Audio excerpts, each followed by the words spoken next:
Scarlet, the Arcane Shadow. Companion piece to the Esperia Chronicles, the Violet Orphanage. Chapter 1.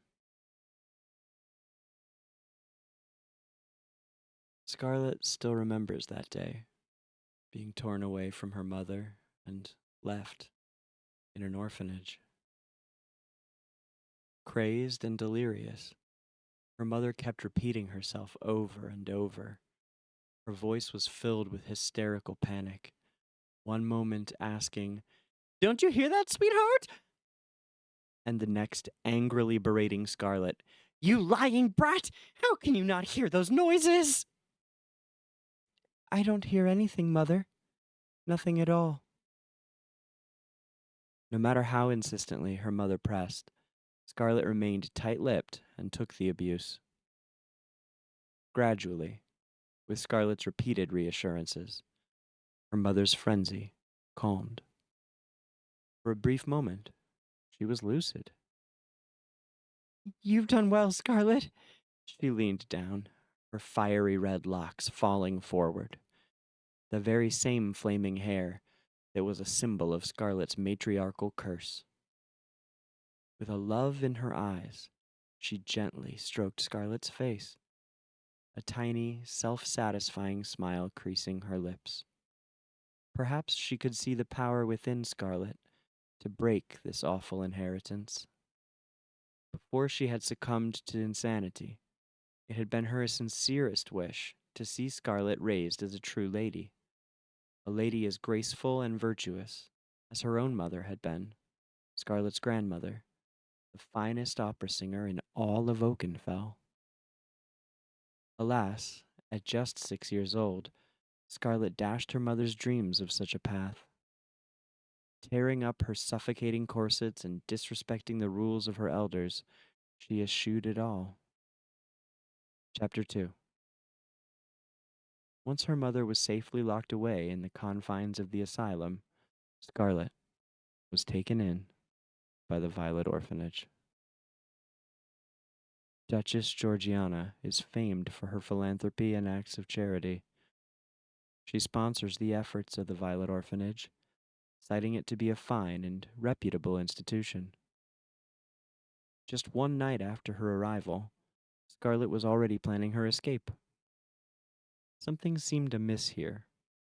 The superficial care ladies, the bizarre mealtime prayers offering worship to the Duchess, and those weird tests. Her most successful escape attempt was to a little town 100 miles away from the orphanage. She was caught and returned to the facility, along with her recently assigned roommate, assigned to her by a care lady as part of a test. The girl was known only as Number 95, and she supposedly could interact with the wandering spirits of the deceased. Scarlet is Number 63. Word of Number 63's escapades reached the ears of the Duchess. The repeated escape attempts from her charitable establishment irritated her. After all, she is trying her utmost to be a paragon of generosity in her senior years. A care lady took Scarlet away and threw her into a test, raising the intensity of the process to several hundred times that of the previous tests. Her will was diminished as something connected with her mind. Her consciousness fading, the sound of sinister, acrid whispers finally reached her. Chapter 3. Scarlet found herself stood in pitch black upon a stone bridge, choked with purple vines. Lurking amongst the vines were unsettling shadows that gathered together to become a pack of terrible monsters. Though their features were unclear, and their faces seemingly a blur, Scarlet could feel them prying into her mind, their eyes boring into her, searching out her thoughts and fears. Just as she was about to be ensnared by the frightening creatures, a soft voice called from the other side of the bridge. Scarlet. A familiar voice. Her mother. Her mother stood quietly opposite her, staring at her daughter. The very same moment her mother appeared, the monsters clinging to Scarlet's arms and legs fled in an instantaneous exodus. Scarlet ran to her mother. Her mother's eyes were clear and alert, and her vibrant red hair was pulled back into a tidy coiffure. This was not the bedraggled, crazy woman of recent, but Scarlet's mother from her childhood, before she turned 6 years old. Straightening up her daughter's jacket, she then took Scarlet's hand and spoke. Scarlet Lawrence, that is your name, and also your grandmother's name. This curse of madness has clung to the women of this family like a terrible miasma, neither dispellable nor alleviable. We are special, sensitive to certain things, rather like a medium. Those vile creatures will not let us rest, constantly pestering us with their noise.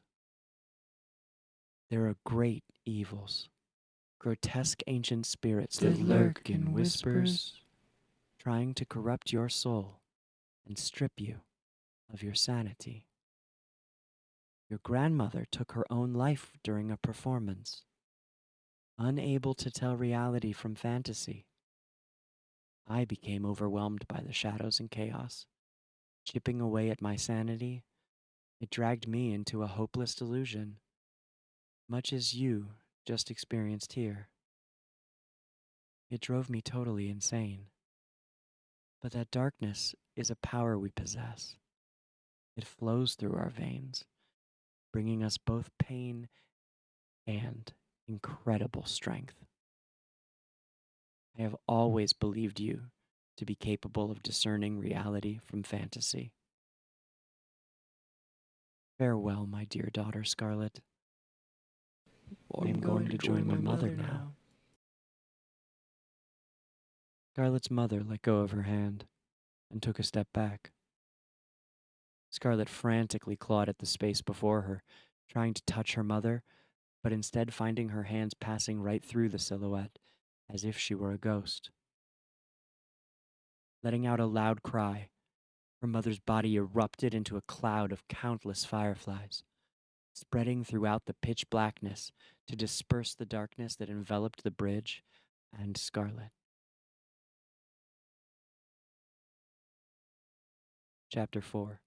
Mother! Mother! Are you okay?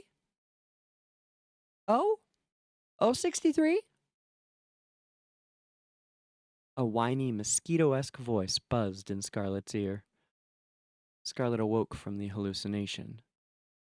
Standing in front of her was her roommate, number 95. For some unknown reason, she had an unfamiliar girl with her. Number 95 hurried to explain herself. She's my sister, Sylvina. You've been out cold since you were brought back. I thought maybe... Sylvina piped up, urging her sister. Well, she's fine. We need to go.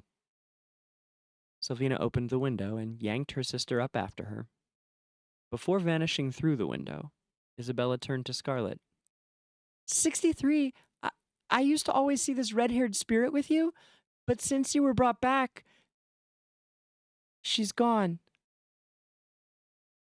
Chapter 5. Deep into the night, the Violet Orphanage is blanketed by quiet. Under cover of darkness, two little girls, hands locked together tight, flee desperately into the night. Well, well, how many naughty bunnies do we have here tonight, then?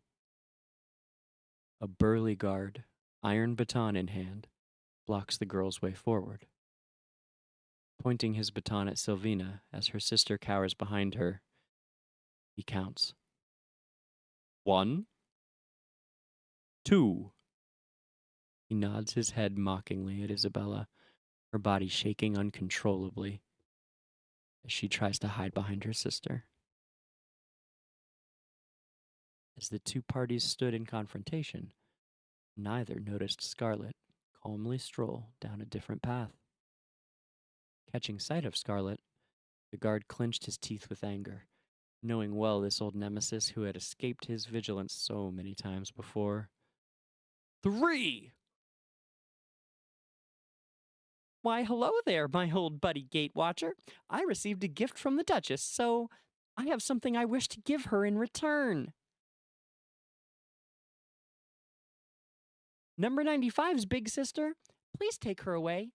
She cries every day from dawn till dusk. It's driving me nuts.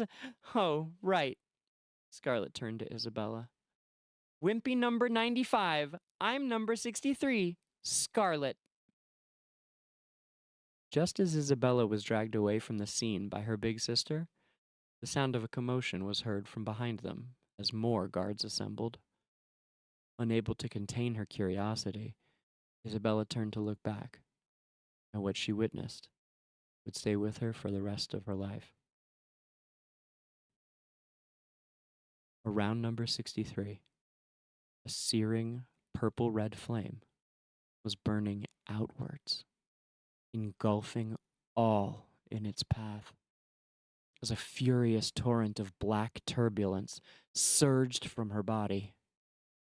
The colliding elements created a cacophonous racket as the sky seemed to shake, and a dragon formed of flame and cloud engulfed the entire orphanage with one thunderous roar.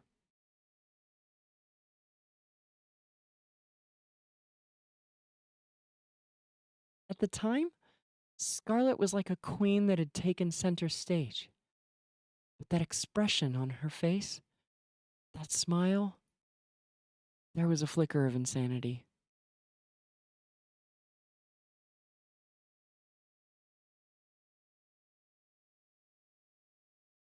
Her mother's eyes were clear and alert, and her vibrant red hair was pulled back into a tidy coiffure. This was not the bedraggled... What a word. Is that a word in English? That's amazing. I love these translations, especially from this time period, like 2021, 2022. The translations of the Chinese are just exquisite, these English translations.